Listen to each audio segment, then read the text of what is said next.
नमस्कार आणि गंगा एज्युकेशनमध्ये आपलं पुन्हा एकदा हार्दिक स्वागत आहे. या प्लॅटफॉर्मवर तुम्हाला विधिक क्षेत्रातील महत्त्वाचे विषय, कायद्यांशी संबंधित स्पर्धा परीक्षांची तयारी, महत्त्वपूर्ण कायदेशीर तथ्य आणि विधीचा इतिहास याविषयी सुस्पष्ट आणि शिस्तबद्ध मार्गदर्शन मिळेल. क्रिमिनॉलॉजीच्या या लेक्चर सिरीजमध्ये आज आपण डिस्कस करणार आहोत जर्नलिझममधील प्रोफेशनल डिव्हेन्सेस अर्थात अनएथिकल प्रॅक्टिस इन जर्नलिझम आणि प्रेस काउन्सिलची ॲक्शन. Let's get started. नमस्कार, वेलकम टू गंगा एज्युकेशन. आजचा आपला टॉपिक आहे ethics in journalism, Gandhian perspective. LLB, LLM आणि UGC नेट लॉच्या एक्झामसाठी हा टॉपिक लिटरली गेम चेंजर ठरू शकतो. तर चला लगेचच सुरुवात करूया. पुढील काही मिनिटात आपण हा टॉपिक एकदम परफेक्टली कव्हर करणार आहोत. इंट्रोडक्शन पासून ते कोर प्रिन्सिपल्स, त्यांचे क्रिटिकल इव्हॅल्युएशन आणि आजच्या मॉडर्न लॉमध्ये यांची रिलेव्हन्स काय आहे हे सगळं आपण पाहणार आहोत. आणि हो, शेवटी एक क्विक रिव्हिजन पण असेल जे परीक्षेला जाण्यापूर्वी तुम्हाला नक्की मदत करेल. एकदम लॉजिकल स्ट्रक्चर आहे ज्यामुळे तुम्हाला परफेक्ट युनिव्हर्सिटी एक्झाम आन्सर लिहायला मदत होईल. तर चला पहिल्या भागाकडून सुरुवात करूया, इंट्रोडक्शन आणि कॉन्सेप्ट डेफिनेशन.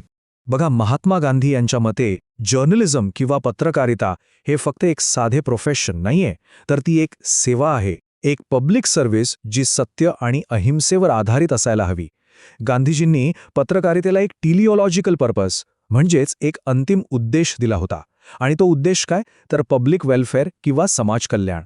त्यात वैयक्तिक स्वार्थ किंवा नफा नको. एक्झाममध्ये इंट्रोडक्शन लिहिताना हा पॉइंट नक्की मेन्शन करा, तुमचे मार्क्स नक्की वाढतील. आता पुढचा सेक्शन पाहूया, द प्रपाउंडर आणि त्यांनी दिलेला महत्त्वाचा वॉर्निंग. लीगल अँसर्समध्ये वेटेज वाढवण्यासाठी हे कोट एकदम परफेक्ट आहे. The sole aim of journalism should be service. गांधीजींनी जर्नलिझमला एक न्यूट्रल किंवा कमर्शियल बिझनेस कधीच मानला नाही. त्यांच्या दृष्टिकोनातून हे एक नैतिक कर्तव्य आहे, एक एथिकल वोकेशन आहे. म्हणजे पत्रकाराने फक्त बातम्या देऊन थांबायच्या नाहीये, तर एक सामाजिक जबाबदारी पार पाडायची आहे. आणि इथेच येतो त्यांचा तो फेमस इशारा, अनचेन टोरेंट आणि अनचेन पेनचा धोका. म्हणजे काय, तर जर पत्रकारितेवर कोणतेही नैतिक बंधन नसेल आणि ती फक्त नफ्यासाठी किंवा TRPसाठी चालवली जात असेल, तर ती सामाजिक स्वास्थ्य धोक्यात आणू शकते. हा अनरेग्युलेटेड जर्नलिझमवरचा एक अतिशय स्ट्रॉंग नॉर्मेटिव्ह क्रिटिक आहे. हे लक्षात ठेवा, कारण हा पॉइंट खूपदा एक्झाममध्ये डायरेक्टली विचारला जातो. आता मेन फ्रेमवर्ककडे वळूया. Section 3, core principles of the theory. तुमचे नोट्स काढायला रेडी रहा. गांधीयन एथिक्सचे 4 मुख्य स्तंभ आहेत. पहिला आहे सत्य, म्हणजेच ॲक्युरेसी आणि मॉरल इंटेग्रिटी, खोटं किंवा फसवेपणा नको. दुसरा आहे अहिंसा, चुकीच्या माहितीमुळे कोणाचेही नुकसान होऊ नये ही काळजी घेणे. तिसरा आहे स्वराज्य, म्हणजे सेल्फ रेग्युलेशन, स्वतःवर नैतिक नियंत्रण ठेवणे. आणि चौथा आहे सेवा, जिथे पब्लिक गुडला सर्वोच्च प्राधान्य असले पाहिजे. हे 4 पिलर्स एकत्र आले की पत्रकारिता एक मॉरल इन्स्टिट्यूशन बनते, जी डेमोक्रॅटिक सर्व्हायव्हलसाठी लिटरली ऑक्सिजनसारखी काम करते. हे प्रिन्सिपल्स एक्झॅक्टली कसे काम करतात, तर याचे 3 टप्पे आहेत. पहिली स्टेप म्हणजे धर्म, ज्यात पत्रकाराने फक्त माहिती न देता सामाजिक बदल घडवून अन्यांचा नैतिक प्रयत्न करावा. दुसरी स्टेप आहे इंटरनल रेग्युलेशन. येथे कोणत्याही सरकारची सेन्सरशिप नको, तर तुमची सत्सद विवेक बुद्धी तुमचा सेन्सर असावा. यालाच आपण स्वराज म्हणतो. आणि तिसरी स्टेप म्हणजे सोशल रिस्पॉन्सिबिलिटी, ज्यामुळे खरी माहिती देणे, लोकशिक्षण आणि समाजातल्या मार्जिनलाइज लोकांना आवाज देणे समाविष्ट आहे. एकदम लॉजिकल फ्लो आहे, राईट? आता आपण एक ॲनालिटिकल अँगल घेऊया, जो UGC नेट आणि ॲडव्हान्स लॉ एक्झाम्समध्ये टॉप मार्क्स मिळवण्यासाठी अत्यंत गरजेचा आहे. Section 4, critical evaluation and criticism. बघा, एकीकडे आहे आपला गांधीयन आयडियल, जो पूर्णपणे इंटरनल रेग्युलेशन म्हणजेच स्वराज आणि नैतिकतेवर अवलंबून आहे. पण आपण आजची मॉडर्न रियालिटी पाहिली तर मीडिया कम्प्लिटली कॉर्पोरेट ओनरशिप आणि प्रॉफिट मोटिव्स खाली काम करते. त्यामुळे या हायली कॉम्पिटेटिव्ह मीडिया एन्व्हायरमेंटमध्ये फक्त सेल्फ रेग्युलेशन किंवा स्वतःचे नैतिक नियंत्रण पुरेसे नसते, तिथे एक्सटर्नल रेग्युलेटरी बॉडीजची गरज भासते. गांधीयन एथिक्स हा एक आदर्श निश्चित आहे, पण आजच्या जगात तो जशाच्या तसा लागू करणं थोडंसं प्रॅक्टिकल वाटत नाही. ही या थिअरीची एक प्रमुख क्रिटिसिझम आहे. आता हे सगळं आजच्या काळात किती रेलेव्हंट आहे ते पाहूया. Section 5, relevance in modern law and society. हे हिस्टॉरिकल कॉन्सेप्ट्स आणि आजचे मॉडर्न लीगल कॉन्ट्रोवर्सीज कसे कनेक्ट होतात हे टेबलमधून एकदम क्लिअर होतं. उदाहरणार्थ गांधीजींचा कन्स्ट्रक्टिव्ह पब्लिक वॉचडॉग कॉन्सेप्ट आपण आजच्या ट्रायल बाय मीडिया आणि ॲग्रेसिव्ह ॲक्टिव्हिझम सोबत कम्पेअर करू शकतो. त्यांची ट्रूथफुल रेप्रेझेंटेशनची आयडिया आजच्या अल्गोरिदम ड्रिव्हन फेक न्यूजच्या झपाट्यात खूप महत्त्वाची ठरते.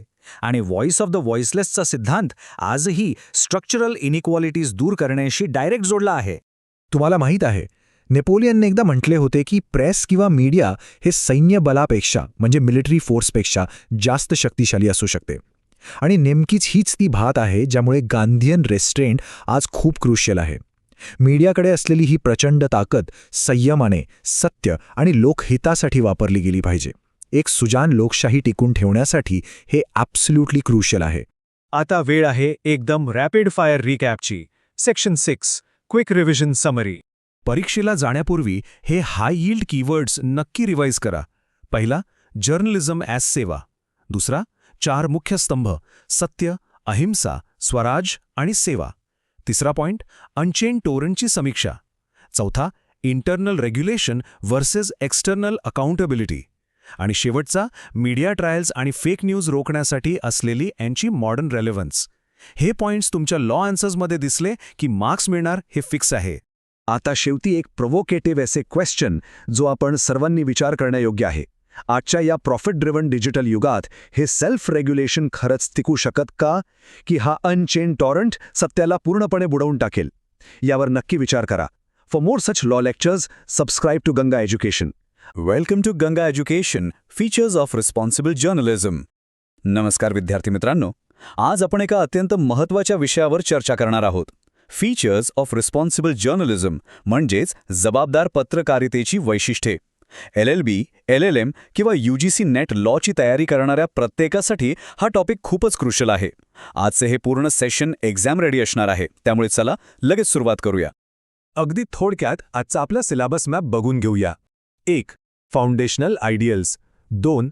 Core pillars of journalism. 3. Ethics and self regulation. 4. Challenges and media deviations. 5. The ethics versus economics tension. आणि शेवटी एक क्विक रिव्हिजन समरी. हे 6 पॉइंट्स नीट कव्हर केले की परीक्षेत एक हायली ॲनालिटिकल आन्सर लिहिणं अगदी सहज शक्य होईल. Section 1 foundational ideals. The moral obligations of the press. Press किंवा मीडिया हे फक्त इन्फॉर्मेशन देणारा टूल नाहीये. ती एक पब्लिक इन्स्टिट्यूशन आहे आणि म्हणूनच तिच्यावर काही हेवी मॉरल ऑब्लिगेशन्स म्हणजेच नैतिक जबाबदाऱ्या असतात. आता महात्मा गांधीजींच्या विचारांचा संदर्भ घ्यायचा झाला तर पत्रकारिता ही सर्व्हिस ओरिएंटेड, ट्रूथ ड्रिव्हन आणि सोशली अकाउंटेबल असली पाहिजे. म्हणजे काय तर पत्रकारितेचा मूळ उद्देश नेहमी सत्य आणि समाजसेवा हाच असायला हवा. हा पॉइंट उत्तरात खूप इम्पॅक्टफुल ठरतो. तर मग रिस्पॉन्सिबल जर्नलिझमची अचूक व्याख्या काय सांगता येईल? या व्याख्येनुसार क्रेडिबिलिटी आणि ऑथॉरिटी कोणालाही जन्मजात मिळत नाही, ती कमवावी लागते, ती अर्न करावी लागते. जेव्हा मीडिया सातत्याने एथिकल स्टँडर्ड्स आणि ट्रान्सपरन्सी फॉलो करते तेव्हाच हा विश्वास निर्माण होतो. एक्झामिनर्स नेहमी मॉरल ऑब्लिगेशन्स आणि अर्न्ड क्रेडिबिलिटी असे कीवर्ड शोधत असतात, त्यामुळे हे नक्की मेन्शन करायला विसरू नका. Section 2 core pillars of journalism, transparency and accountability. आता पत्रकारितेचे 2 मुख्य आधारस्तंभ समजून घेऊया, ट्रान्सपरन्सी आणि अकाउंटेबिलिटी. हे दोन्ही स्तंभ मीडिया संस्थांसाठी ट्रस्ट कॅपिटल म्हणजे विश्वासाचं भांडवल तयार करतात. ट्रान्सपरन्सी म्हणजे अगदी सोपं, बातमीचा सोर्स काय आहे, एडिटोरियल डिसिजन्स कसे घेतले जातात याबद्दल ओपन असणं. आणि अकाउंटेबिलिटी म्हणजे जर एखादी चूक झालीच तर पब्लिक अपॉलॉजी मागायला तयार असणं. ट्रान्सपरन्सीमुळे लोकांचा विश्वास धुणावतो, तर अकाउंटेबिलिटीमुळे मीडियाच्या पॉवरचा मिसयूज टाळता येतो. Section 3 ethics and self regulation, guiding professional integrity. आता एक अत्यंत महत्त्वाची गोष्ट, एथिक्स म्हणजे फक्त फायनल बातमी छापताना पाळायचा नियम नाही, ही एक कंटिन्युअस प्रोसेस आहे. याचा एक पूर्ण टाईमलाईन असतो. बिफोर रिपोर्टिंग, फॅक्ट्स आणि सोर्सेस व्हेरीफाय करणं. ड्युरिंग रिपोर्टिंग, कोणत्याही पूर्वग्रहाशिवाय म्हणजे अनबायस्ड राहून आणि जबाबदार भाषेचा वापर करणं. आणि आफ्टर रिपोर्टिंग, काही अपडेट्स किंवा चुका असतील तर त्या दुरुस्त करणं. आन्सरमध्ये ही टाईमलाईन स्पष्ट केलीत तर स्ट्रक्चर खूपच स्ट्रॉंग दिसेल. सेल्फ रेग्युलेशन म्हणजे काय तर स्वतःहून आपली मॉरल कॉन्शियसनेस आणि प्रोफेशनल डिसिप्लिन जपणं. यासाठी editorial guidelines, ombudsman, public editors अशी मेकॅनिझम्स असतात. ही सिस्टीम एक नॉर्मेटिव्ह फंक्शन प्ले करते, म्हणजे काय असायला हवं हे सांगते. पण इथे एक मोठा कॅच आहे. हे नियम लीगली बाइंडिंग नसतात, त्यामुळे बऱ्याचदा अकाउंटेबिलिटीमध्ये गॅप्स तयार होतात आणि म्हणूनच प्रॉब्लेम्स सुरू होतात. Section 4 challenges and media deviations when standards fall. कोणत्याही लॉच्या परीक्षेत क्रिटिकल ॲनालिसिस लिहिणं मस्ट असतं. आजकाल कमर्शियल प्रेशर्स आणि TRP ड्रिव्हन जर्नलिझममुळे मीडिया अनेकदा सेन्सेशनलिझमकडे वळते. व्ह्युअरशिप वाढवण्यासाठी राजकीय किंवा कॉर्पोरेट इन्फ्लुएन्स खाली बातम्या डिस्टॉर्ट केल्या जातात, एक्झॅजरेट केल्या जातात किंवा सिलेक्टिव्ह रिपोर्टिंग होतं. याचा सर्वात डेंजरस रिझल्ट म्हणजे ट्रायल बाय मीडिया. इथे पब्लिक इंटरेस्ट पूर्णपणे इग्नोर होतो. हे प्रॅक्टिकल चॅलेंजेस उत्तरात नक्की हायलाईट करा. Section 5 The Ethics vs. Economics Tension, The Structural Lapses. आता हा कोर कॉन्फ्लिक्ट समजून घेऊया. एकीकडे आहे पब्लिक सर्व्हिस मॉडेल, जे सत्य, फेअरनेस आणि एथिक्सवर फोकस करतं. आणि दुसरीकडे आहे मार्केट ड्रिव्हन मॉडेल, जिथे रेव्हेन्यू आणि स्पीडला महत्त्व दिलं जातं. मीडियाला सर्व्हाइव्ह करण्यासाठी इकॉनॉमिक्स लागतं, पण त्यामुळे अनेकदा पब्लिक इंटरेस्ट कॉम्प्रोमाइज होतो. हे जे एथिकल लॅप्सेस आपण पाहतोय ते अनावधानाने होत नाहीत, तर ते स्ट्रक्चरल आहेत. मीडिया इकोसिस्टमच्या कमर्शियलायझेशनमुळे तयार झालेले आहेत. Section 6 quick revision summary exam synthesis. आपण या सेशनच्या शेवटाकडे आलो आहोत. एक्झामसाठी हे क्विक रिव्हिजन पॉइंट्स डोक्यात फिट बसून घ्या. 1. मीडिया ही मॉरल ऑब्लिगेशन्स असलेली पब्लिक इन्स्टिट्यूशन आहे. 2. तिचे पिलर्स आहेत ट्रान्सपरन्सी आणि अकाउंटेबिलिटी. 3. एथिक्सची टाईमलाईन म्हणजे रिपोर्टिंगच्या आधी, दरम्यान आणि नंतरची प्रोसेस.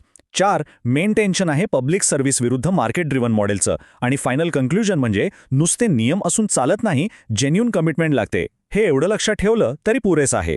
आता जाता जाता एक प्रश्न ज्यावर नक्की विचार करायला हवा.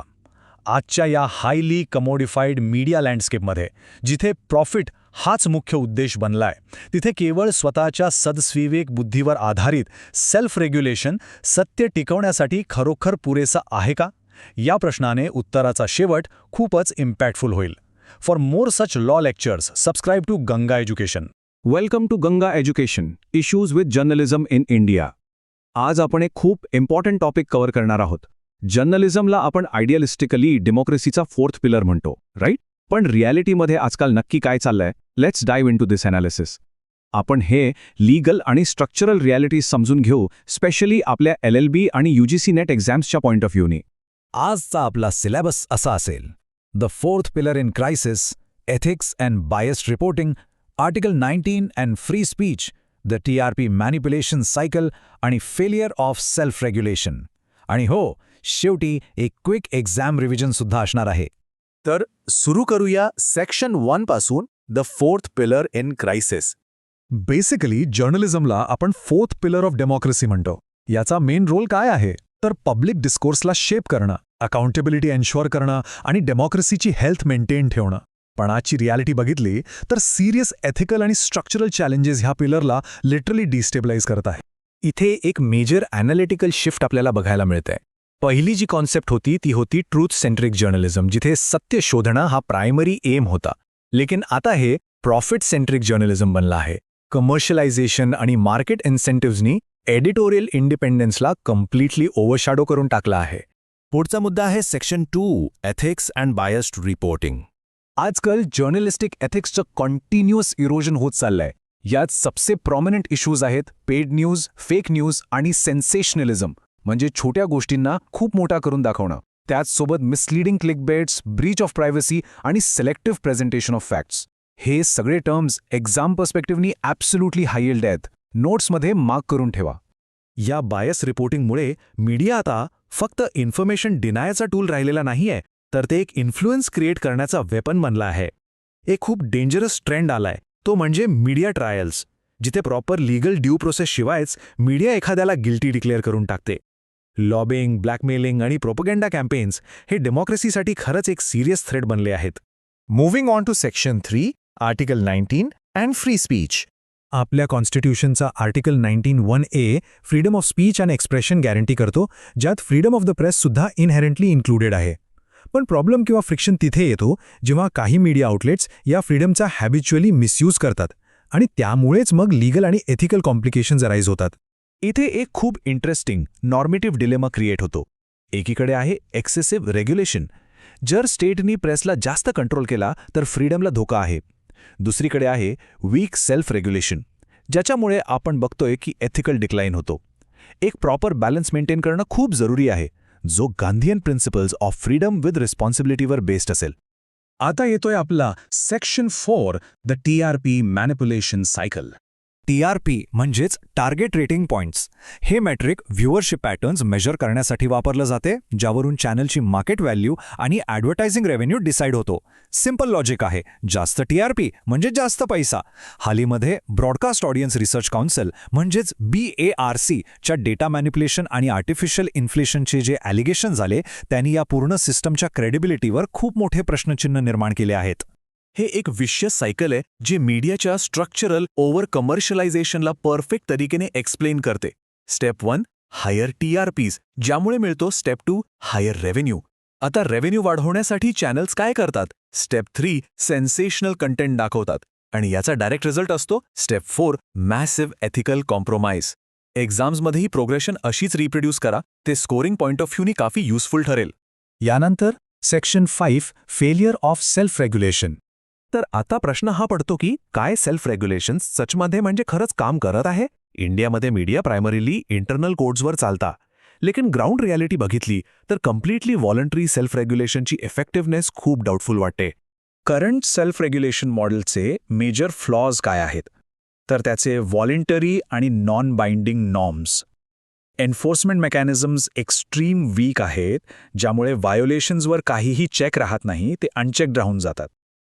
या फेलियरचा डायरेक्ट कॉन्सिक्वेन्स म्हणजे मीडियावरचं पब्लिक कॉन्फिडन्स आणि ट्रस्ट लगातार कमी होत चाललाय. आणि म्हणूनच आता ही डिबेट एक हायब्रिड मॉडेलकडे शिफ्ट होत आहे. हायब्रिड मॉडेल म्हणजे काय?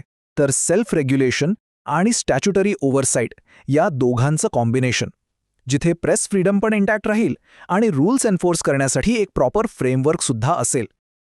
कॉन्स्टिट्यूशनल लॉच्या डिबेट्समध्ये हा पॉइंट ॲब्सल्युटली रेलेव्हंट आहे. Finally section 6 quick exam revision.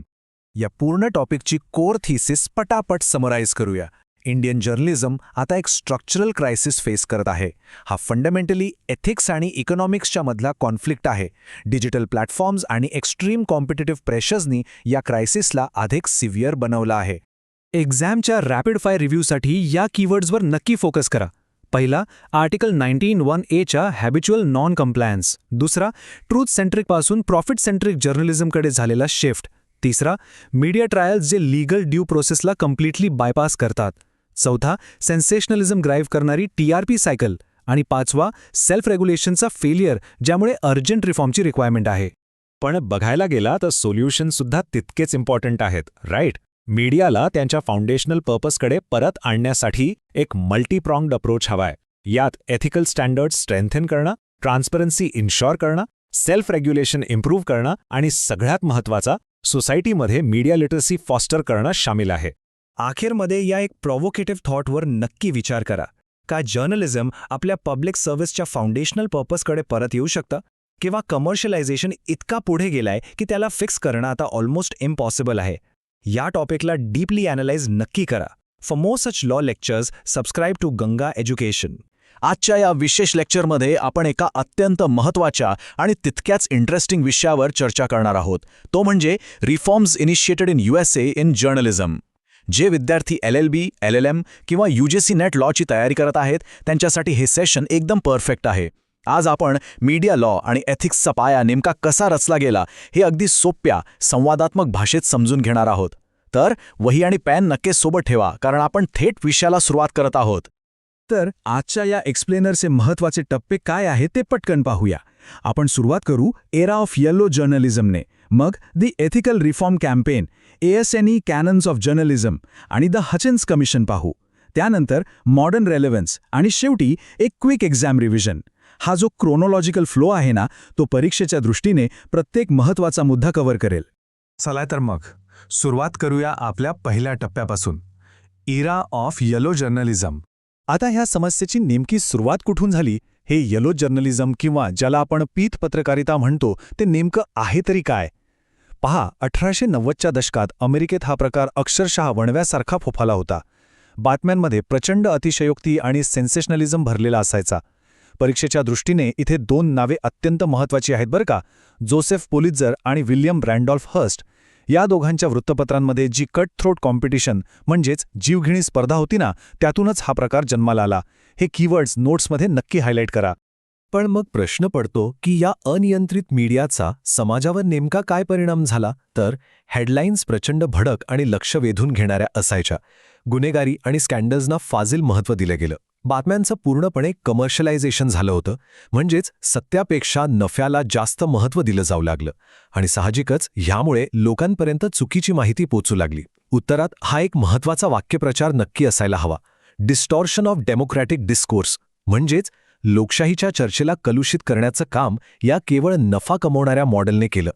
हे सगळं पाहता the dangers of an uncontrolled press, म्हणजेच अनियंत्रित प्रेसचे धोके किती भयानक असू शकतात हे स्पष्ट होतं.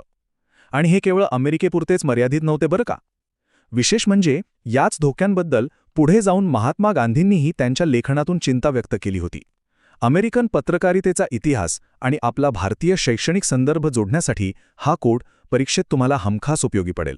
आता वळूया आपल्या दुसऱ्या टप्प्याकडे, द एथिकल रिफॉर्म कॅम्पेन. जेव्हा परिस्थिती पूर्णपणे हाताबाहेर गेली तेव्हा 20व्या शतकाच्या सुरुवातीला या विरोधात नागरिक आणि पत्रकारांमध्येच एक मोठी नैतिक चळवळ उभी राहिली. आणि हा बदल पत्रकारितेतला पॅराडाईम शिफ्ट अतिशय उत्तम प्रकारे दर्शवतो. एका बाजूला होतं मार्केट ड्रिव्हन जर्नलिझम, जिथे फक्त नफा आणि अनियंत्रित स्वातंत्र्य होतं, तर दुसऱ्या बाजूला उदयाला आलं रिस्पॉन्सिबिलिटी ड्रिव्हन जर्नलिझम, जिथे पत्रकारितेला एक जनसेवा म्हणून नैतिक नियमांची आणि सेल्फ रेग्युलेशनची आखणी केली गेली. हा एक अतिशय क्रांतिकारी बदल होता. यातूनच पुढे आला आपला तिसरा टप्पा, S and cannons of journalism. अनियंत्रित मीडियाच्या समस्येवर काढलेला हा पहिला मोठा संस्थात्मक उपाय होता. ही टाईमलाईन पहा, परीक्षेसाठी ही एक उत्तम चीटशीट आहे बरं का. 1890च्या दशकात येलो जर्नलिझमचा काळ होता. त्यानंतर 1922 मध्ये ASNE आपले कॅनन्स म्हणजेच नियम स्वीकारले. पुढे 1947 मध्ये हचिन्स कमिशन आलं आणि 1975 मध्ये स्टेटमेंट ऑफ प्रिन्सिपल्स तयार करण्यात आलं. उत्तरात ही क्रोनॉलॉजी अशीच्या अशी मांडली तर नक्कीच उत्तम मार्क्स मिळतील. आता हे ASNEचे 6 मुख्य सिद्धांत कोणते आहेत ते आपण एक एक करून पाहूया. पहिला आहे रिस्पॉन्सिबिलिटी, म्हणजेच जनतेच्या हितासाठी काम करणे. दुसरा फ्रीडम ऑफ द प्रेस, जे लोकशाहीसाठी आवश्यक आहे, पण लक्षात घ्या ते ॲब्सल्यूट किंवा अमर्याद नाही. तिसरा सिद्धांत आहे इंडिपेंडन्स, कोणत्याही बाह्य दबावापासून मुक्ती. चौथा ट्रूथ अँड ॲक्युरेसी, म्हणजे तथ्यांची अचूकता. पाचवा इम्पार्शॅलिटी, म्हणजेच निष्पक्षपातीपणा. आणि सहावा सिद्धांत म्हणजे फेअर प्ले, जिथे प्रत्येकाच्या अधिकारांचा आदर करणं अपेक्षित आहे. हे 6 खांब स्वातंत्र्य आणि जबाबदारी यांच्यात एक अगदी योग्य समतोल राखतात. आता आपण चौथ्या टप्प्याकडे जाऊया, द हचिन्स कमिशन 1947. हा भाग अतिशय महत्त्वाचा आहे, कारण लॉ आणि मीडियाच्या परीक्षांमध्ये यावर हमखास प्रश्न विचारला जातो. इथे आपण social responsibility theory of the press समजून घेणार आहोत. हा अत्यंत महत्त्वाचा ज्युरिस्प्रुडेन्शियल सिद्धांत स्पष्ट सांगतो की प्रेसच्या स्वातंत्र्यासोबत काही सामाजिक जबाबदाऱ्याही आपोआप येतात. प्रेस हे केवळ पैसे कमवण्याचे किंवा स्वतःचे हेतू साध्य करण्याचे साधन अजिबात नाही, तर ते समाज कल्याणाचे आणि सार्वजनिक हिताचे एक प्रभावी माध्यम आहे. पत्रकारितेने समाजाचे नुकसान न करता केवळ सेवा केली पाहिजे. या कमिशनने प्रेससाठी काही स्पष्ट मार्गदर्शक तत्त्वे आखून दिली, जसे की घडणाऱ्या घटनांचा अगदी सत्य आणि सर्वसमावेशक अहवाल देणे, मीडियाच्या मालकीचा बातम्यांवर नेमका काय परिणाम होतो हे पारदर्शकपणे दाखवणे, समाजातील विविध दृष्टिकोनांना आणि गटांना योग्य प्रतिनिधित्व देणे आणि सर्वात महत्त्वाचं सार्वजनिक टीका व चर्चेसाठी एक खुले व्यासपीठ उपलब्ध करून देणे. आता थोडा विचार करूया, इतिहासातून वर्तमान काळात येऊया. एक अतिशय ज्वलंत प्रश्न उभा राहतो, काय आजच्या काळात येलो जर्नलिझम खरोखरच संपले आहे की ते अजूनही वेगळ्या रूपात जिवंत आहे? याच प्रश्नाचं उत्तर शोधण्यासाठी आपण पाहणार आहोत आपला 5वा टप्पा, मॉडर्न रेलेव्हन्स. इतिहासातील हे नियम आणि कायदे आजच्या डिजिटल मीडियाच्या वातावरणात कसे तंतोतंत लागू होतात हे पाहणं खरंच मनोरंजक आहे. ऐतिहासिक येलो जर्नलिझम हे आजच्या काळातील अनैतिक पत्रकारितेसाठी एक निगेटिव्ह बेंचमार्क म्हणून कसं काम करतं ते पहा. आजचे क्लिकबेट, फेक न्यूज, केवळ TRP मिळवण्यासाठी चाललेली धडपड, सत्यापेक्षा भावनांना घातलेली साध आणि महत्त्वाच्या मुद्द्यांपेक्षा केलेला सेन्सेशनलिझम हे सर्व काय आहे? हा त्या जुन्या आजाराचा एक आधुनिक अवतार आहे. म्हणूनच ते ऐतिहासिक नियम आजच्या काळातही तितकेच किंबहुना जास्तच महत्त्वाचे आहेत. चला तर मग आपल्या शेवटच्या आणि अत्यंत महत्त्वाच्या टप्प्याकडे वळूया, क्विक एक्झाम रिव्हिजन. आतापर्यंत आपण जे काही पाहिलं त्याचा परीक्षेच्या दृष्टीने एक जलद रिव्हिजन करूया. हा संपूर्ण संस्थात्मक बदल या एका सोप्या मॅट्रिक्समधून आपण सहज लक्षात ठेवू शकतो. बघा, येलो जर्नलिझम एरा हा पूर्णपणे नफा कमावणारा, सेन्सेशनल आणि अनियंत्रित होता. त्यानंतर रिफॉर्म मूव्हमेंट आली, जिने नैतिकतेची आणि जबाबदारीची जाणीव निर्माण केली. इन्स्टिट्यूशनलायझेशनच्या टप्प्यात विविध नियम आणि आयोग स्थापन झाले, जसं की ASNE आणि हचन्स कमिशन. आणि या सगळ्याचा परिपाक म्हणजे आजची मॉडर्न जर्नलिझम, जी व्यावसायिक, जबाबदार आणि समाजाप्रती उत्तरदायी असली पाहिजे अशी अपेक्षा आहे. जाता जाता हा एक विचार करायला लावणारा प्रश्न नक्की नोंदून घ्या. डिजिटल मीडिया स्वतःवर नियंत्रण ठेवेल की आपण डिजिटल युगातील येलो जर्नलिझमच्या एका नवीन पर्वात प्रवेश करत आहोत? यावर नक्की विचार करा, कारण कायदे आणि तत्त्वे केवळ पुस्तकांपुरती मर्यादित नसतात, तर ती आपल्या लोकशाहीचा श्वास असतात. For more such law lectures, subscribe to Ganga education. आजचा आपला विषय अत्यंत महत्त्वाचा आणि खऱ्या अर्थाने विचार करायला लावणार आहे: पत्रकारितेतील व्यावसायिक नीतिमत्ता. गेल्या काही वर्षांत पत्रकारितेचं स्वरूप कसं बदलत चाललंय आणि त्याचा आपल्या एकूणच समाजावर काय परिणाम होतोय, हे आपण आज डिकोड करणार आहोत. तर चला लगेच सुरुवात करूया. आज आपण जो अभ्यास समजून घेणार आहोत ना, तो प्राध्यापक NS रामस्वामी यांच्या लेखनावर आधारित आहे. हे केवळ एक लेखक नाहीत बरं का, तर ते IIM म्हणजे इंडियन इन्स्टिट्यूट ऑफ मॅनेजमेंटचे माजी संचालक राहिले आहेत आणि त्यांना प्रतिष्ठेचा पद्मभूषण पुरस्कारानेही सन्मानित करण्यात आले. त्यामुळे त्यांचा जो प्रदीर्घ अनुभव आहे तो या संपूर्ण विषयाला एक वेगळीच सखोलता देतो. बरं, आजच्या या चर्चेचे 5 प्रमुख टप्पे असणार आहेत. पत्रकारितेची चौथा स्तंभ म्हणून भूमिका, माध्यमांचं वाढतं व्यापारीकरण, त्याचा समाजावर होणारा परिणाम, नीतिमत्तेची एक नवी व्याख्या आणि सर्वात शेवटी मूल्यांवर आधारित पत्रकारितेसाठी नेमके काय उपाय असू शकतात. तर या सगळ्या मुद्द्यांचा आपण सविस्तर वेध घेऊया. चला तर मग पहिल्या भागाकडे वळूया: पत्रकारितेची चौथा स्तंभ म्हणून भूमिका आणि माध्यमांची एक आदर्श स्थिती नेमकी काय असायला हवी. प्राध्यापक रामस्वामी अत्यंत अभिमानाने एक गोष्ट नमूद करतात, ती म्हणजे भारताचा एक खूप उज्ज्वल इतिहास राहिलाय. आपण खरोखरच अत्यंत उत्कृष्ट आणि नीतिमान पत्रकार घडवले आहेत. याच पत्रकारांनी स्वतःचं स्वातंत्र्य आणि उत्तम चारित्र्य दाखवून भारतीय माध्यमांना लोकशाहीचा चौथा स्तंभ म्हणून अगदी भक्कमपणे उभं केलं. त्यांच्या याच व्यावसायिक धैर्याची आणि नीतिमत्तेची दखल अक्षरशः संपूर्ण जगाने घेतली आहे. हे खरोखरच कौतुकास्पद आहे. पण प्रत्येक नाण्याला 2 बाजू असतातच ना. आता आपण दुसऱ्या अत्यंत कळीच्या भागाकडे वळूया: माध्यमांचे व्यापारीकरण आणि त्यांची बाजारपेठ अर्थव्यवस्थेकडे झालेली वाटचाल. काळ कसा बदललाय हे यातून अगदी स्पष्ट होतं. एका बाजूला आजची व्यापारी माध्यमे आहेत, ज्यांचा भर प्रामुख्याने खळबळजनक बातम्या, घोटाळे आणि अफवांवर असतो. आणि दुसऱ्या बाजूला आहेत नैतिक माध्यमे, जी प्रामाणिक अधिकारी, नागरिकांची कर्तव्य आणि आपल्या सशस्त्र दलांच्या बलिदानाला समाजासमोर आणण्याचं अत्यंत मोलाचं काम करतात. हा फरक खूप काही सांगून जातो. प्राध्यापक रामस्वामी यावर एक अत्यंत मार्मिक मत मांडतात. ते म्हणतात, बाजारपेठ अर्थव्यवस्थेच्या धोरणानुसार बातम्या आणि विचार हे समाजातील महत्त्वाच्या घटकांच्या वैयक्तिक फायद्यासाठी आणि लोकांच्या मनोरंजनासाठी दिले जातात, ज्यामुळे समाजाचे होणारे नुकसान दुर्लक्षित केले जाते. थोडक्यात काय तर नफ्याला प्राधान्य देणाऱ्या या प्रवृत्तीमुळे कुठेतरी नीतिमत्तेचा बळी दिला जातोय. यातून लेखकाचा मुख्य निष्कर्ष हाच निघतो की जे विकले जाते तेच आम्ही दाखवतो हे जे धोरण आहे ना, ते मुळातच पूर्णपणे अनैतिक आहे. केवळ TRP, प्रेक्षक संख्या किंवा वाचक वाढवण्यासाठी समाजाच्या मूलभूत मूल्यांशी तडजोड करणं हे समाजासाठी भविष्यात अत्यंत हानिकारक ठरू शकतं. आणि म्हणूनच आपण तिसऱ्या महत्त्वाच्या टप्प्यावर येतो: माध्यमांचा समाजावरील परिणाम आणि विशेषतः आपल्यासारख्या एका संवेदनशील आणि वैविध्यपूर्ण राष्ट्राच्या संदर्भात तो किती गंभीर आहे. इथे एक अतिशय रंजक तुलना केली आहे. राजकारणी आणि पत्रकार ह्या 2 घटकांकडे बघा. राजकारण्यांवर नेहमीच मतपेढी आणि गटबाजी टिकवण्याचा प्रचंड दबाव असतो. त्यामुळे त्यांच्याकडून नेहमीच नैतिकतेची अपेक्षा करणं थोडं कठीण होतं. तिथे अनेकदा तडजोड होते. पण पत्रकारांचं तसं नाहीये. त्यांच्यावर असा कोणताही निवडणूक जिंकण्याचा दबाव नसतो. ते मुक्त असतात. ते समाजाचं रक्षण करण्यासाठी आणि सत्य निर्भयपणे लोकांसमोर आणण्यासाठी खऱ्या अर्थाने सक्षम आणि सुरक्षित असतात. आता खळबळजनक बातम्यांचे काही थेट आणि अत्यंत गंभीर परिणाम होतात. मूलभूत सामाजिक मूल्यांचं विद्रुपीकरण होतं, धार्मिक भावना दुखावल्या जातात आणि सर्वात महत्त्वाचं म्हणजे लहान मुलांच्या वर्तणुकीवर अतिशय नकारात्मक परिणाम होतो. लेखकाने इथे 1960च्या US फेडरल कमिशनचे एक उदाहरण दिलंय, ज्यातून हे सिद्ध झालं होतं की पडद्यावरील हिंसेचा थेट परिणाम रस्त्यावरील प्रत्यक्ष हिंसेवर होतो. हे खरंच चिंताजनक आहे. म्हणूनच हा एक अत्यंत महत्त्वाचा प्रश्न आपण सर्वांनीच विचारण्याची गरज आहे.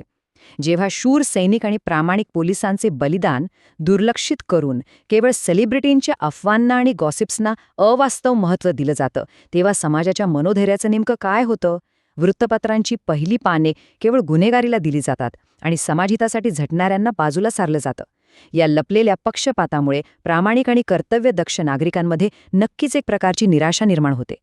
या सर्व समस्यांची जाणीव झाल्यानंतर आता आपण चौथ्या भागाकडे वळतोय, पत्रकारितेच्या नीतिमत्तेची पुनर्व्याख्या. पत्रकारिता हा केवळ एक व्यवसाय नाही, हे आपण समजून घेणार आहोत. प्राध्यापक रामसामी नीतिमत्ता या शब्दाची व्याख्या केवळ काही साध्या नियमापुरती मर्यादित ठेवत नाहीत. त्यांच्या मते माध्यमांमधील नीतिमत्ता म्हणजे धर्म आणि सदाचार, इतरांबद्दलची सहानुभूती, मानवता, सत्य, आत्मसंयम, निसर्गाचा आदर आणि शोषितांचं रक्षण करणे.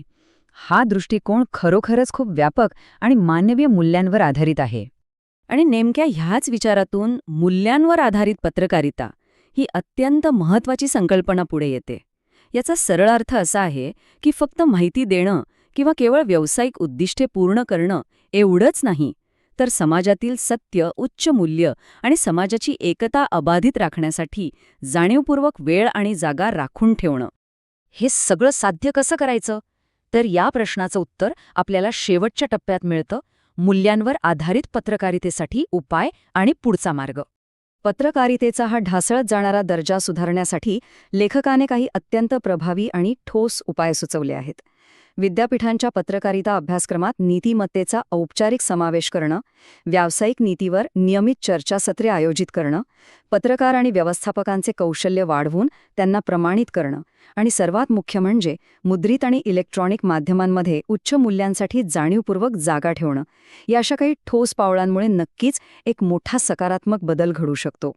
या सर्व उपायांमागे आणि प्रयत्नांमागे एकच अत्यंत महत्त्वाचं ध्येय आहे. नैतिक पत्रकारितेचं अंतिम उद्दिष्ट केवळ बातम्या देणं हे नसून समाजात सुसंवाद वाढवणं, संस्कृतीचं जतन करणं आणि देशाची सेवा करणाऱ्यांचा योग्य सन्मान करून संपूर्ण समाजाला एकत्र बांधून ठेवणं हे आहे. शेवटी हा संपूर्ण विषय आपल्याला एका अत्यंत महत्त्वाच्या आणि विचार करायला लावणाऱ्या प्रश्नावर आणून सोडतो. भविष्यातील माध्यम व्यावसायिक केवळ या बाजारपेठ अर्थव्यवस्थेला किंवा मार्केट इकॉनॉमीला बळी पडतील की समाजाचं रक्षण करण्यासाठी ते सत्याचा आणि नैतिकतेचा मार्ग निवडतील? हा विचार नक्कीच आपल्या सर्वांना अंतर्मुख करणार आहे. आजच्या या चर्चेत आपण पाहिलेली माहिती पत्रकारितेच्या या बदलत्या आणि आव्हानात्मक स्वरूपाला समजून घेण्यासाठी नक्कीच खूप उपयुक्त ठरेल. Welcome to Ganga education, rights of press in India. नमस्कार विद्यार्थी मित्रांनो, कसे आहात सगळे? जर तुम्ही LLB, LLM किंवा UGC नेट लॉ परीक्षेची तयारी करत असाल तर आजचे हे सेशन तुमच्यासाठी अतिशय महत्त्वाचे आहे. आज आपण आपले कॉन्स्टिट्यूशनल लॉमधील एकदम हॉट टॉपिक डिस्कस करणार आहोत, तो म्हणजे राईट्स ऑफ प्रेस, वृत्तपत्रांचे अधिकार.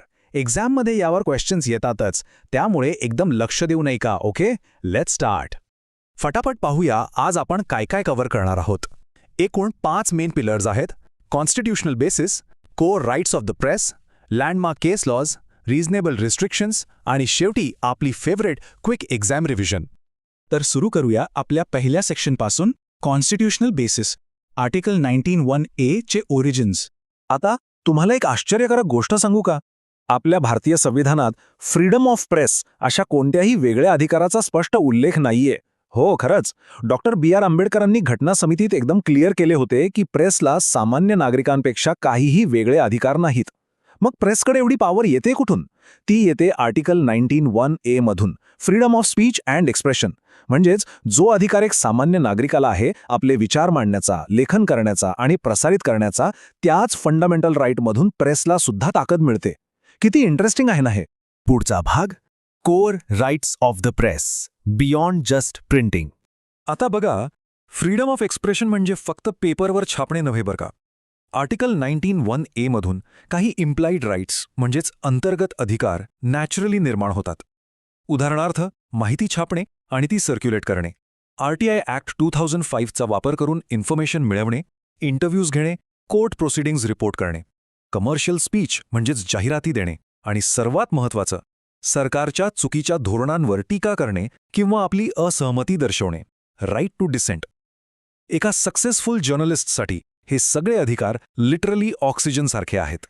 Let's dive into the third section, landmark case laws, classroom to courtroom.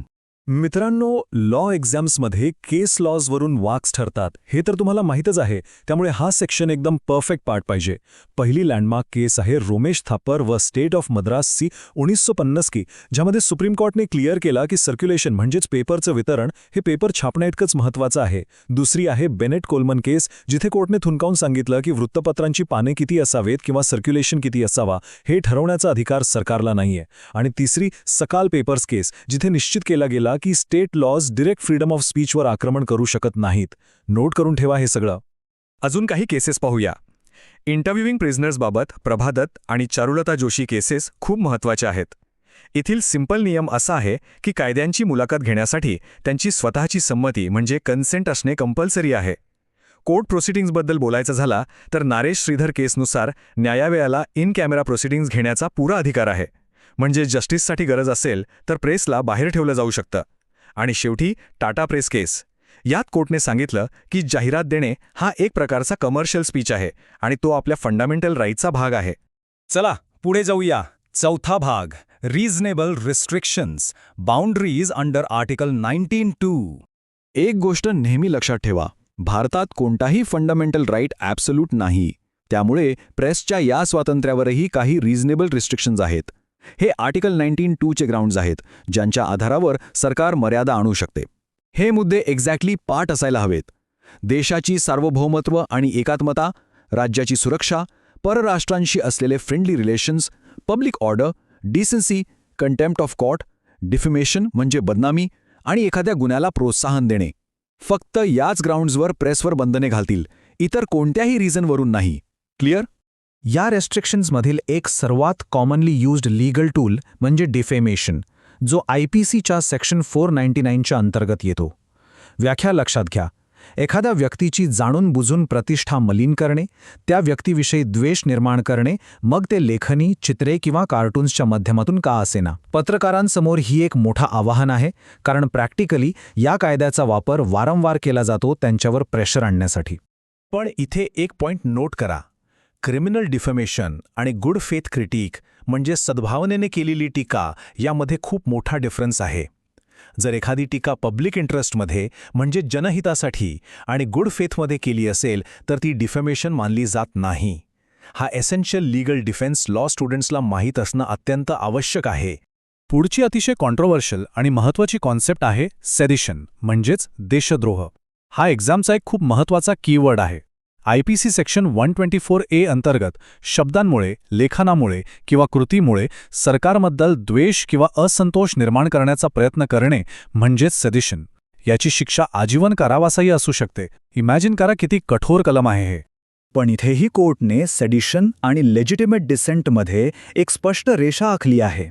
फक्त सरकारच्या धोरणांवर कठोर शब्दात टीका केली म्हणजे तो सेडिशन होतो का? बिलकुल नाही.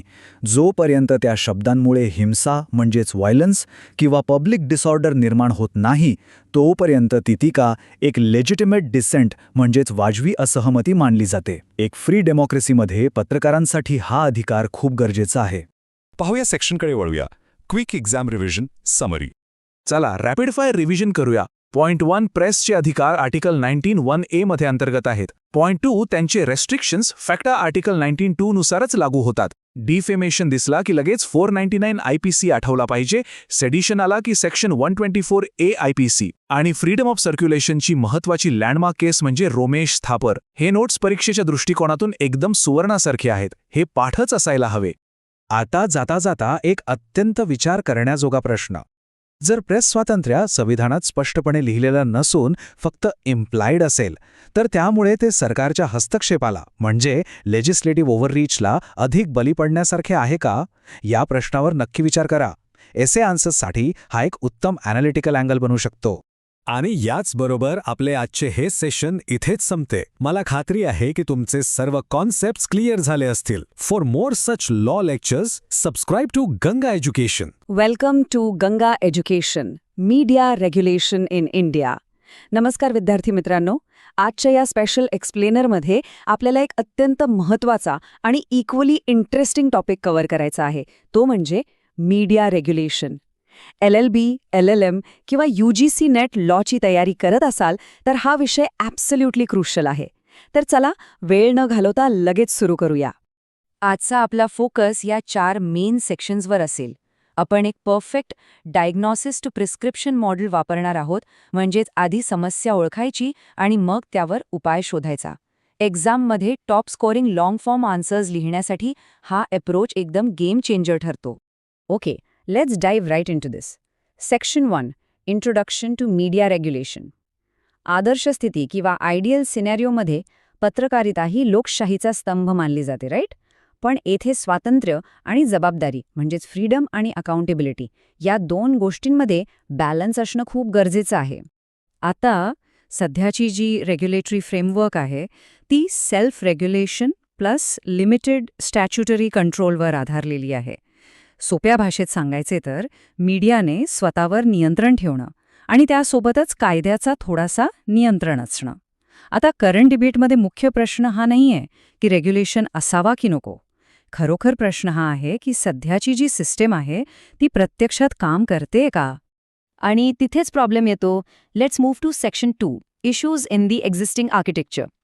आदर्श स्थितीकडून वास्तवकडे आलो तर लक्षात येतं की आजकाल चुकीच्या आणि अनएथिकल प्रॅक्टिसेसमुळे या सिस्टीमच्या स्ट्रक्चरल वीकनेसेस पूर्णपणे समोर येत आहेत.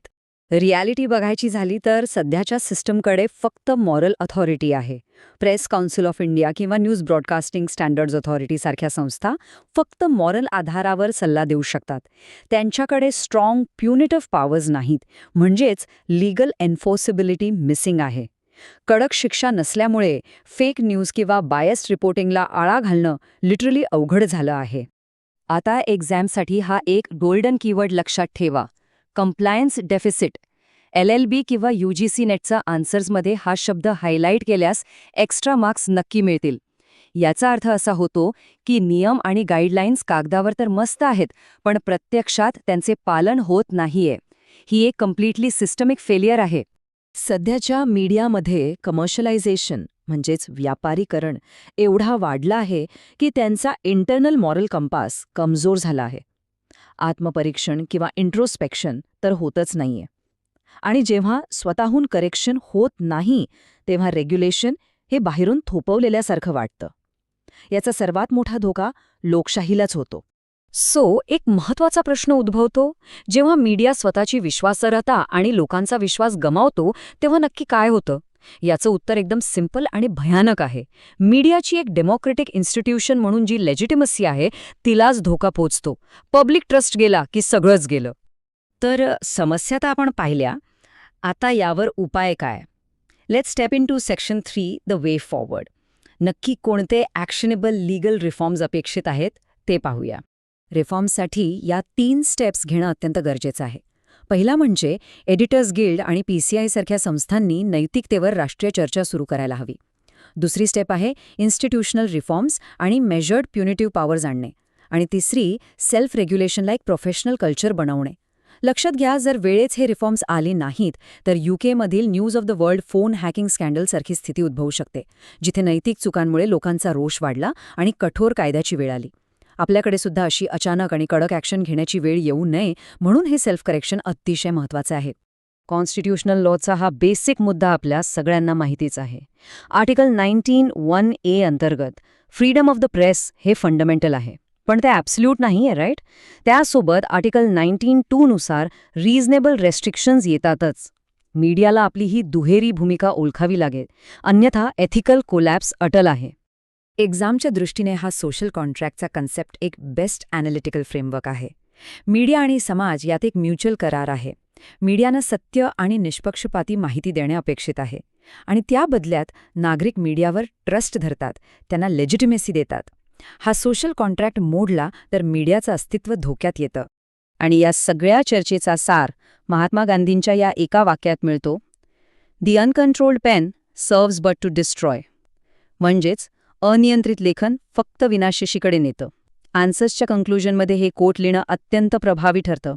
हे इंटरनल मॉरल कंपसची गरज किती आहे हे परफेक्ट डिस्क्राईब करतं. Alright, we are at the final stage. Section 4, Quick Revision for Exams. Last minute prep साठी हा रॅपिड फायर समरी मोड आहे. याचा लगेच एक स्क्रीनशॉट काढून घ्या. पूर्ण डायग्नोसिस आणि प्रिस्क्रिप्शनची ही रॅपिड समरी आहे. करंट सिस्टम सेल्फ रेग्युलेशनवर आधारलेली आहे. कोर इश्यू आहे कंप्लायन्स डेफिसिट आणि लीगल एन्फोर्सेबिलिटीचा अभाव. याचा इम्पॅक्ट म्हणजे पब्लिक ट्रस्ट कमी होणं. सोल्युशन आहे इन्स्टिट्यूशनल रिफॉर्म्स आणि इंटरनल एथिक्स.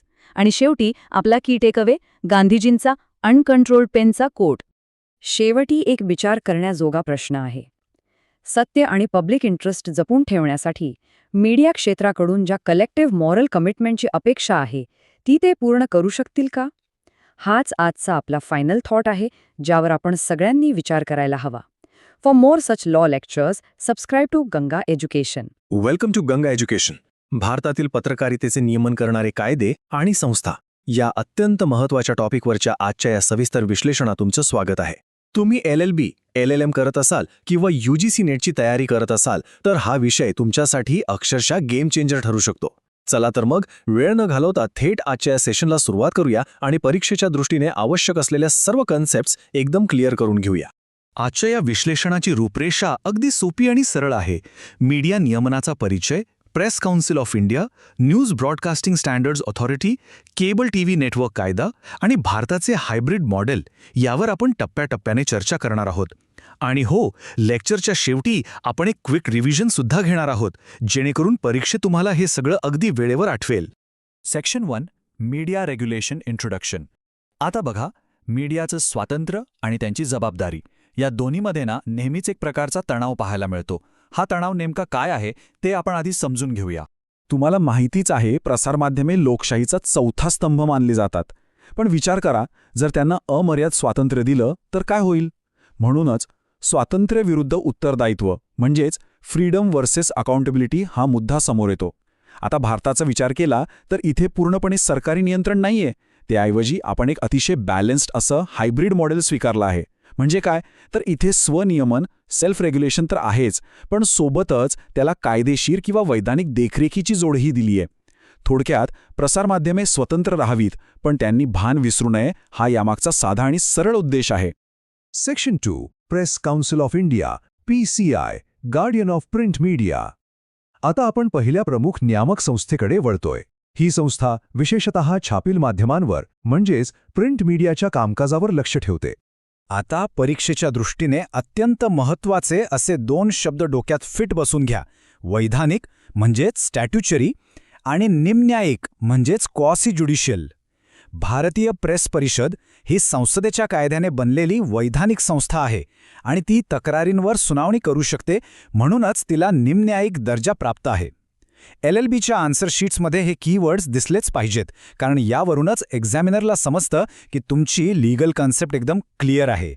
प्रेसचा वॉचडॉग, प्रेससाठी आणि प्रेसद्वारे हे वाक्य खरंच खूप पॉवरफुल आहे. जर तुम्ही LLM किंवा UGC नेटच्या निबंधात्मक प्रश्नांमध्ये हे वाक्य वापरलत ना तर तुमच्या उत्तराचं वजन नक्कीच वाढेल. हे वाक्य स्पष्ट करतं की PCIची स्थापना फक्त प्रसारमाध्यमांवर पाळत ठेवण्यासाठी झालेली नाही, तर त्यांच्या हक्कांचं रक्षण करण्यासाठी आणि त्यांच्याच सदस्यांद्वारे त्यांचं नियमन करण्यासाठी झाली आहे. बरं, PCI नक्की काम काय करते? तर ही संस्था पूर्णपणे स्वनियमनाच्या तत्वावर चालते. प्रेसच्या स्वातंत्र्याचं रक्षण करणं आणि पत्रकारितेचा दर्जा सुधारणं ही तिची मुख्य कामं आहेत. याशिवाय PCI पत्रकारिता आचरणाचे नियम जारी करते. हे एक प्रकारे पत्रकारांसाठी नैतिक मार्गदर्शक तत्व आहे. आणि समजा कोणी या नियमांचं उल्लंघन केलंच तर त्यांच्याविरुद्ध आलेल्या तक्रारी ऐकण्याचं आणि त्यावर न्यायनिवाडा करण्याचं कामही हीच संस्था करते. पण इथे खूप मोठी मेख आहे आणि हे ॲनालिसिस UGC नेटच्या विद्यार्थ्यांसाठी अत्यंत महत्त्वाचं आहे. PCIची सर्वात मोठी मर्यादा कोणती माहितीये? तर त्यांच्याकडे कोणतेही दंडात्मक अधिकार म्हणजेच प्युनिटिव्ह पॉवर्स नाहीत. ती कुणाला तुरुंगात टाकू शकत नाही किंवा मोठा आर्थिक दंडही ठोठावू शकत नाही. ती जास्तीत जास्त चेतावणी देऊ शकते, कृतीचा निषेध करू शकते किंवा माफी छापण्याचे निर्देश देऊ शकते. म्हणूनच अनेक कायदेतज्ञ PCIला फक्त एक नैतिक सत्ता म्हणजेच मॉरल ऑथॉरिटी मानतात. दंडात्मक अधिकार नसल्यामुळे नियमांची कठोर अंमलबजावणी करण्यात ती अनेकदा तोकडी पडते. Section 3 news broadcasting standards authority म्हणजेच NBSA. प्रिंट मीडियाबद्दल आपण पाहिलं. आता आपण थेट इलेक्ट्रॉनिक मीडियाकडे, विशेषतः TV न्यूज चॅनल्सच्या नियमनाकडे वळूया. आता PCI आणि NBSA मधला सर्वात मोठा फरक नीट समजून घ्या. PCI ही एक सरकारी कायद्याने बनलेली वैधानिक संस्था होती, बरोबर? पण NBSA ही एक गैर-सरकारी म्हणजेच नॉन गव्हर्नमेंटल संस्था आहे. TV न्यूज चॅनल्सनी स्वतःवर नियंत्रण ठेवण्यासाठी एकत्र येऊन स्थापन केलेली ही एक शुद्ध स्वनियामक संस्था आहे. हा बारीक फरक MCQ मध्ये हमखास विचारला जातो बरं का. या संस्थेची रचना कशी असते ते पाहूया. यातील सर्वात महत्त्वाचा फॅक्च्युअल पॉइंट हा आहे की NBSAचे अध्यक्ष नेहमी निवृत्त सर्वोच्च न्यायालयाचे न्यायाधीश असतात. याशिवाय यामध्ये नागरी समाज आणि मीडिया क्षेत्रातले तज्ज्ञही असतात. ही संस्था स्वतःची आचारसंहिता आणि प्रसारण मानके तयार करते आणि जे चॅनल्स तिचे सदस्य आहेत त्यांच्याविरुद्ध आलेल्या तक्रारी हाताळते. 1,00,000 रुपये. आता हा आकडा इथे का आलाय तर NBSAला नियमांचे उल्लंघन करणाऱ्या तिच्या सदस्य चॅनल्सवर 1,00,000 रुपयांपर्यंत दंड आकारण्याचा अधिकार आहे. कायद्याच्या परीक्षांमध्ये बऱ्याचदा अशी थेट तथ्यात्मक माहिती विचारली जाते, त्यामुळे हा आकडा विसरू नका. पण थांबा, NBSAची ताकद जितकी मोठी वाटते तितकी ती वास्तवात आहे का? इथे तुमचं ॲनालिटिकल स्किल कामी येतं. जरी NBSA दंड आकारू शकत असली तरी तिचा सर्वात मोठा कमकुवत दुवा आहे तिचं ऐच्छिक सदस्यत्व किंवा व्हॉलंटरी मेंबरशिप. म्हणजे जर एखादं चॅनल या संस्थेचं सदस्यच नसे तर NBSA त्यांच्यावर कोणतीही कारवाई करू शकत नाही आणि म्हणूनच या संस्थेचा प्रभाव अतिशय मर्यादित आणि निवडक राहतो. Section 4 cable television networks regulation act 1995. आता आपण स्वनियमनापासून थोडं दूर जाऊन थेट सरकारच्या वैधानिक नियंत्रणाखालील कायद्याचा अभ्यास करणार आहोत. या कायद्यामुळे पिक्चरमध्ये सरकारची थेट एंट्री होते. हा कायदा TV प्रसारणाला एका मजबूत कायदेशीर चौकटीत बांधतो. आणि हे सर्व कोणाच्या अखत्यारीत येतं तर भारत सरकारच्या माहिती आणि प्रसारण मंत्रालयाच्या. साहजिकच आहे, जेव्हा एखाद्या गोष्टीवर थेट मंत्रालयाचं नियंत्रण येतं तेव्हा त्याची गांभीर्य पातळी आपोआपच वाढते. या कायद्यातल्या तरतुदींना खूपच कडक आहेत. यामध्ये प्रोग्राम कोड आणि ॲडव्हर्टायझिंग कोड आणले गेले आहेत. आपण याआधी पाहिलेल्या संस्थांमध्ये नियमांचं पालन करणं बऱ्याचदा ऐच्छिक होतं, पण इथे ते पूर्णपणे अनिवार्य म्हणजे मॅन्डेटरी आहे. चॅनल चालवायचे आणि परवाना हवाय, मग या कोडचं पालन करावंच लागेल. आणि सर्वात महत्त्वाचं म्हणजे जर उल्लंघन झालं तर सरकार केवळ इशारे देऊन थांबत नाही, तर चॅनलचं निलंबन करण्यापर्यंत किंवा त्यावर थेट बंदी घालण्यापर्यंतची कठोर कारवाई करू शकतं. आता या अतिशय कडक नियंत्रणाची दुसरी बाजू काय असू शकते? परीक्षेच्या उत्तरात हे ॲनालिसिस देणं खूप गरजेचं आहे. बघा, एकीकडे हा कायदा टीव्हीवर दाखवल्या जाणाऱ्या आशयाचा एक किमान दर्जा नक्कीच सुनिश्चित करतो, पण दुसरीकडे यामुळे अतिनियमन म्हणजेच ओव्हर रेग्युलेशन होण्याची भीती निर्माण होते. सरकार या कायद्याचा गैरवापर करून प्रेसची मुस्कटदाबी करू शकतं आणि त्यांच्या स्वातंत्र्यावर गदा आणू शकतं, अशी रास्त चिंता अनेक कायदेतज्ञ व्यक्त करतात. Section 5 India's hybrid regulatory model.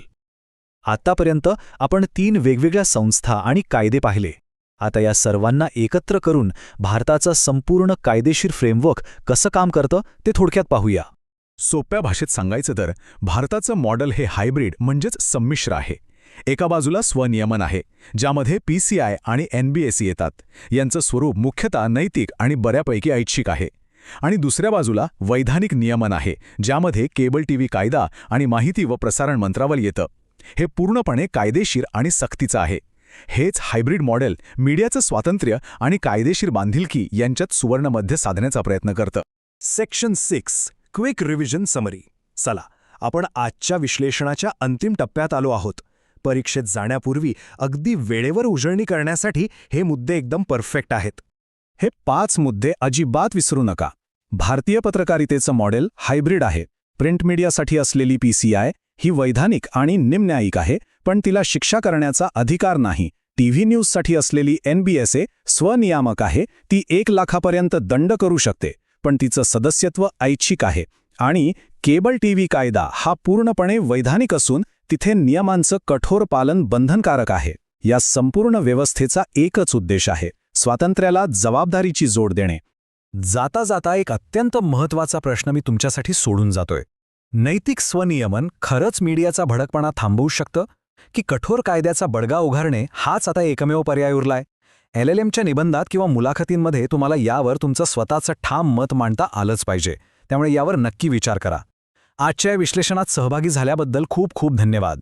कायद्याच्या अशाच अधिक सखोल आणि माहितीपूर्ण लेक्चर्ससाठी गंगा एज्युकेशनला नक्की सबस्क्राईब करा. Welcome to Ganga education, the press council rules 1979. Law students आणि UGC नेटची तयारी करणाऱ्या सर्व विद्यार्थ्यांचं आजच्या या खास लेक्चरमध्ये स्वागत आहे. आज आपण द प्रेस काउन्सिल रूल्स 1979चं अगदी सविस्तर आणि सोप्या भाषेत पोस्टमॉर्टम करणार आहोत.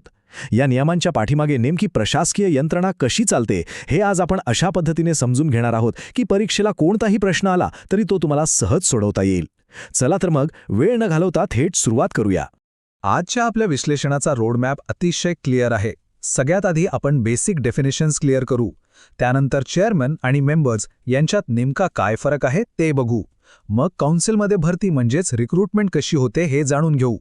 त्यानंतर सर्वात महत्त्वाचा भाग म्हणजे फी स्ट्रक्चर आणि शेवटी एक सुपरफास्ट रिव्हिजन समरी. चला तर मग पहिल्या टप्प्यापासून सुरुवात करूया, इंट्रोडक्शन आणि डेफिनेशन्स. कोणत्याही कायद्याचा बेस हा त्याच्या व्याख्यांमध्ये म्हणजे डेफिनेशन्समध्ये दडलेला असतो, राईट? रूल 1 आणि 2 इथे खूप महत्त्वाचे आहेत.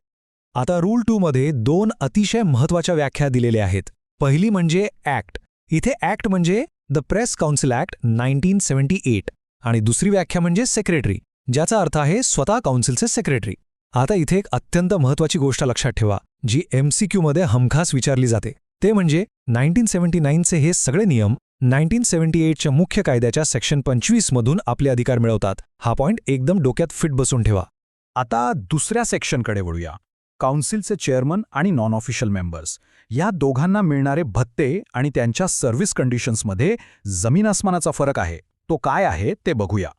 रूल 3 आणि 4 जर तुम्ही नीट वाचले तर हा फरक अगदी स्पष्ट दिसेल. बघा, चेअरमन हे एखादा मोठ्या सेंट्रल गव्हर्नमेंट ऑफिसरप्रमाणे असतात. त्यांना पेन्शन, जनरल प्रॉव्हिडंट फंड म्हणजेच GPFचे सगळे फायदे मिळतात. इतकाच काय, ट्रॅव्हलसाठी ते स्वतःचेच कंट्रोलिंग ऑफिसर असतात.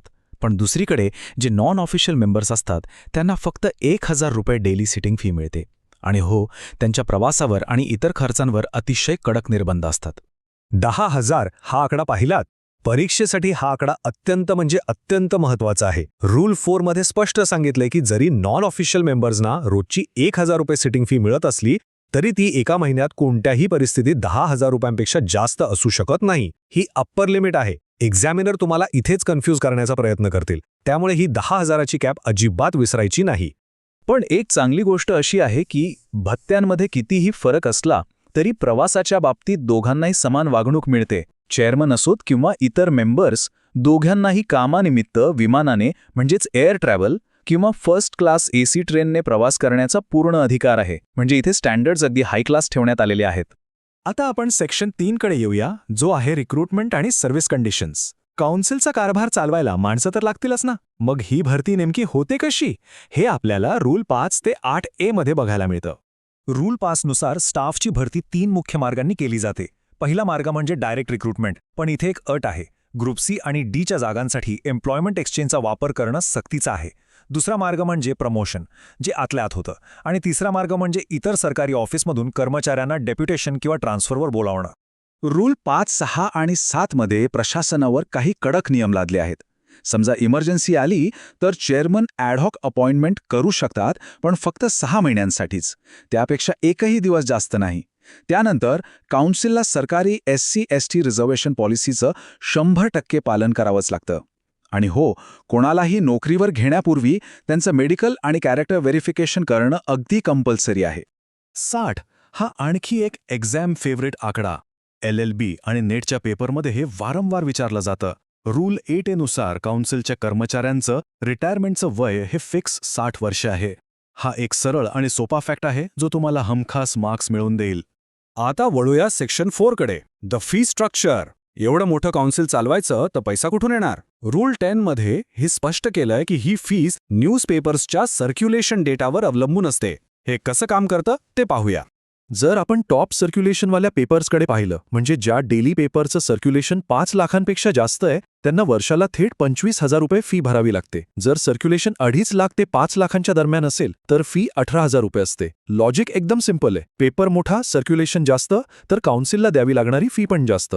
आता जसं सर्क्युलेशन खाली येतं तशी फी सुद्धा कमी होत जाते.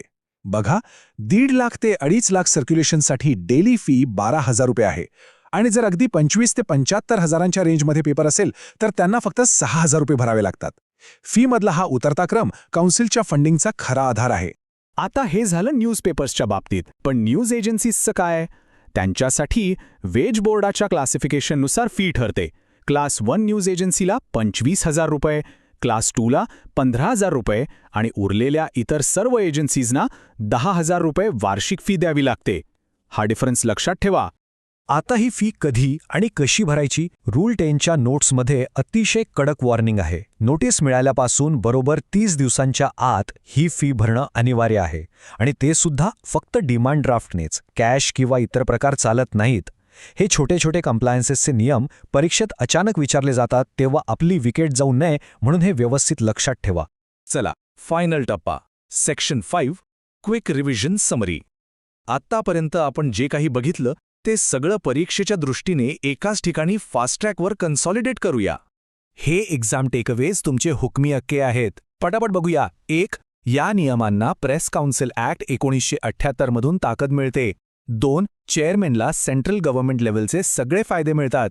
3. नॉन ऑफिशियल मेंबर्सची सिटिंग फी 10,000 रुपये महिना इतकीच लिमिटेड आहे. 4. रिक्रुटमेंटमध्ये सरकारी रिझर्वेशन पॉलिसी पाळावीच लागते. 5. स्टाफच्या रिटायरमेंटचं वय 60 वर्षे आहे. आणि 6. फी ही नेहमी RNIच्या सर्क्युलेशन डेटावरच ठरते. हे पॉइंट्स डोक्यात फिट बसवा, तुमचे मार्क्स कुठेच जाणार नाहीत. लेक्चर संपवण्यापूर्वी जाता जाता तुम्हाला एका विश्लेषणात्मक प्रश्नावर विचार करायला सांगतो. सेंट्रल गव्हर्नमेंटच्या नियमांवर आणि त्यांच्या फंडिंगवर अवलंबून असणारी ही कडक प्रशासकीय रचना प्रेस काउन्सिलला खरंच एक स्वतंत्र संस्था म्हणून काम करायला मदत करते की त्यांच्या स्वातंत्र्यात अडथळा निर्माण करते? यावर नक्की विचार करा, कारण मेन्समध्ये अशाच अँगल्सवर प्रश्न येतात. For more such law lectures, subscribe to Ganga education. नमस्कार. आज आपण एका अशा विषयावर बोलणार आहोत जो थेट आपल्या लोकशाहीच्या चौथ्या स्तंभाशी जोडलेला आहे, म्हणजे आपली प्रसारमाध्यमे. आता कधी विचार केलाय का की या प्रेसला म्हणजे वृत्तपत्रांना जबाबदार कसं धरलं जातं? त्यांच्या चुकांसाठी त्यांना जाब कोण विचारतं? तर आज आपण याच प्रश्नाचं उत्तर शोधणार आहोत. आपण 1979च्या प्रेस काउन्सिल नियमांचं एक सविस्तर विश्लेषण करणार आहोत. हे नियम म्हणजे फक्त काही कायदेशीर कागदपत्र नाहीत बरं का, तर वृत्तपत्र आणि पत्रकारांना योग्य मार्गावर ठेवण्यासाठी बनवलेला हा एक अतिशय कडक आणि शिस्तबद्ध असा रोडमॅप आहे.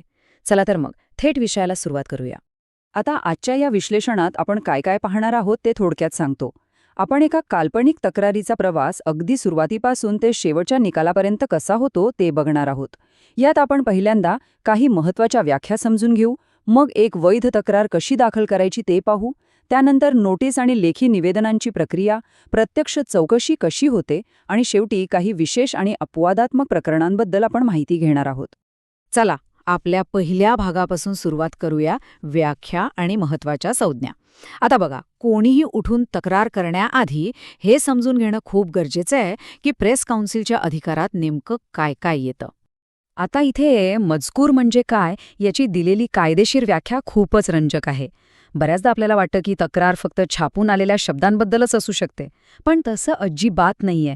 या नियमांनुसार मजकूर या शब्दामध्ये फक्त बातमी किंवा लेखच नाही, तर एखादं खोचक व्यंगचित्र, दिशाभूल करणारा फोटो किंवा अगदी एखादी चुकीची जाहिरात या सगळ्यांचा समावेश होतो.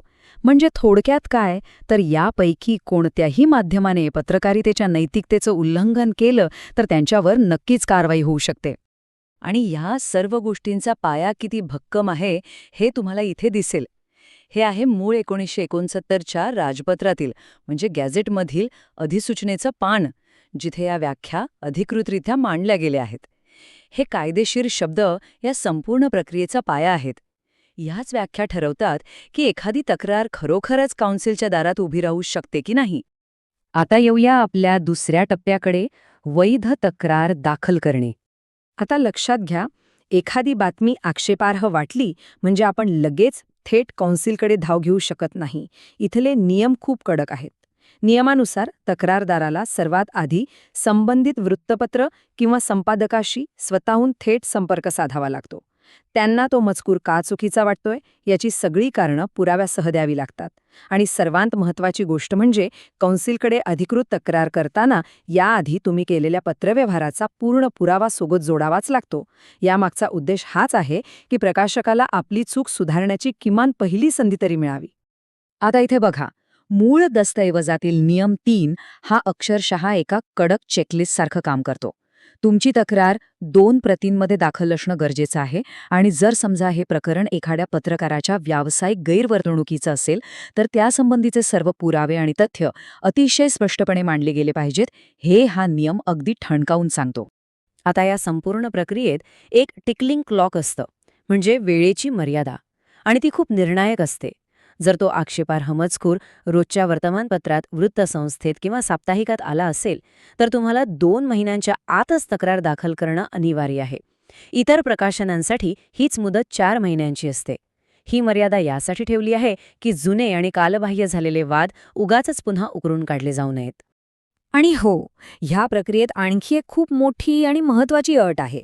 प्रेस काउन्सिलला एकाच वेळी 2 ठिकाणी लढायला आवडत नाही. त्यामुळे तक्रारदाराला एक अनिवार्य घोषणापत्र लिहून द्यावं लागतं की ह्या प्रकरणाबाबत देशातील कोणत्याही न्यायालयात सध्या खटला सुरू नाही. कारण जर हे प्रकरण आधीच कोर्टात सुरू असेल तर काउन्सिल त्यात अजिबात हस्तक्षेप करत नाही. ते सन्मानाने एक पाऊल मागे घेतात. आता आपण जाऊया पुढच्या टप्प्याकडे. विभाग 3, नोटीस आणि लेखी निवेदने. आता समजा तुमची तक्रार कायदेशीर कसोटीवर खरी उतरली आणि कौन्सिलने ती स्वीकारली. तर मग इथून पुढे काय होतं? इथून सुरू होतो एक प्रकारचा कायदेशीर पत्रव्यवहाराचा खेळ. एका बाजूला काउन्सिलचे अध्यक्ष स्वतः पुढाकार घेतात आणि त्या संबंधित प्रकाशकाला किंवा पत्रकाराला तक्रारीच्या प्रतीसह एक कारणे दाखवा नोटीस बजावतात. आता दुसऱ्या बाजूला ज्याच्यावर तक्रार झालीये त्या प्रतिवादीला काय करावं लागतं, तर त्यांना नोटीस मिळाल्यापासून बरोबर 14 दिवसांचा अतिशय कडक वेळ दिला जातो. या 14 दिवसांच्या आत त्यांना स्वतःचा बचाव लेखी स्वरूपात सादर करावाच लागतो. आणि हा सगळा पत्रव्यवहार काही हवेत होत नाही बरं का. तो नियम 5 आणि 6च्या अगदी पक्क्या कायदेशीर चौकटीत होतो. जर सुरुवातीला दिलेली माहिती कौन्सिलला अपूर्ण वाटली तर अध्यक्ष दोन्ही बाजूंकडून आणखी कागदपत्रांची मागणी करू शकतात. या प्रक्रियेत 100% पारदर्शकता असावी, हाच यामागचा मुख्य उद्देश असतो. आता आपण पोहोचलोय या जीवनचक्रातील सर्वात महत्त्वाच्या टप्प्यावर, विभाग 4, चौकशी प्रक्रिया. आता बघा, कागदपत्रांची देवाणघेवाण पूर्ण झाल्यानंतर प्रत्यक्ष सुनावणी होते. आणि ही सुनावणी एखाद्या कोर्टच्या कामकाजासारखीच असते. सुनावणीची वेळ आणि ठिकाण एकदम रीतसर रजिस्टर्ड पोस्टाने कळवलं जातं. सुनावणीच्या वेळी दोन्ही पक्षकार आपले तोंडी किंवा कागदोपत्री पुरावे समोर मांडू शकतात. एकदा का सुनावणी पूर्ण झाली की मग चौकशी समिती आपले सगळे निष्कर्ष आणि त्यामागची कारणे मुख्य प्रेस काउन्सिल समोर सादर करते. आणि त्यानंतरच मुख्य काउन्सिल आपला अंतिम आदेश पारित करते. आता हा अंतिम निर्णय नक्की कसा घेतला जातो याचे सगळे नियम तुम्ही इथे पाहू शकता.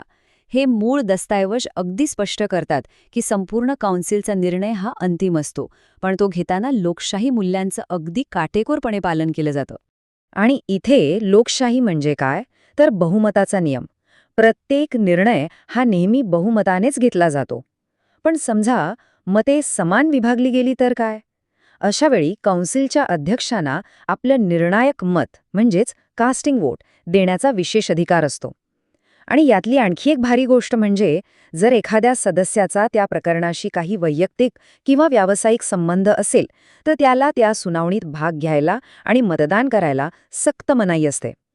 कोणताही पक्षपात होऊ नये यासाठी घेतलेली ही खरोखरच एक मोठी खबरदारी आहे. आता आपण आलो आहोत या विश्लेषणाच्या अगदी शेवटच्या भागाकडे. विभाग 5, विशेष प्रकरणे आणि अपवाद. आता नियम तर आपण पाहिले, पण काही प्रकरणं नेहमीच्या साच्यात बसत नाहीत, त्यांचं काय? इथेच अध्यक्षांचा सुओ मोटो म्हणजेच स्वेच्छाधिकाराचा खूप मोठा अधिकार कामी येतो. म्हणजे जर अध्यक्षांना स्वतःला वाटलं की एखाद्या बातमीमुळे गंभीर उल्लंघन झालंय तर ते कोणाच्याही तक्रारीची वाट न पाहता स्वतःहून थेट चौकशी सुरू करू शकतात. आणि समजा एखाद्या सरकारी प्राधिकरणानेच प्रेसचा आवाज दाबायचा प्रयत्न केला तर त्यांच्या विरुद्धही तक्रार करता येते. पण त्यासाठी त्या कृतीमुळे वृत्तपत्र स्वातंत्र्य कसं धोक्यात आलंय हे सिद्ध करून दाखवावं लागतं. यासाठी सुद्धा 4 महिन्यांची कठोर मुदत लागू असते बरं का. तुम्ही इथे पाहू शकता नियम 13 आणि 14ने प्रेस काउन्सिलला किती प्रभावी बनवलंय. हे नियम मुद्दाम अशा प्रकारे डिझाईन केले आहेत की जेव्हा कधी प्रेसला धमकावण्याचा किंवा दाबण्याचा प्रयत्न होईल तेव्हा काउन्सिल फक्त बघ्याची भूमिका घेणार नाही, तर ते एक ढाल बनून समोर उभे राहतील. आता ह्या संपूर्ण प्रक्रियेतली आणखी एक अत्यंत विलक्षण आणि महत्त्वाची तरतूद पहा. नियम 15 नुसार जर काउन्सिलला योग्य वाटलं तर त्यांना कोणतीही सुनावणी इन कॅमेरा म्हणजेच पूर्णपणे बंद दाराआड आणि गुप्तपणे घेण्याचा अधिकार आहे. कधीकधी परिस्थिती इतकी संवेदनशील असते किंवा पत्रकारांच्या सुरक्षेचा प्रश्न निर्माण होतो की सुनावणी सार्वजनिक करणं शक्यच नसतं. अशावेळी हा नियम खरोखरच एक मोठा आधार ठरतो. तर या सर्व नियमांचा प्रवास पाहिल्यानंतर एक खूप मोठा आणि महत्त्वाचा प्रश्न समोर उभा राहतो.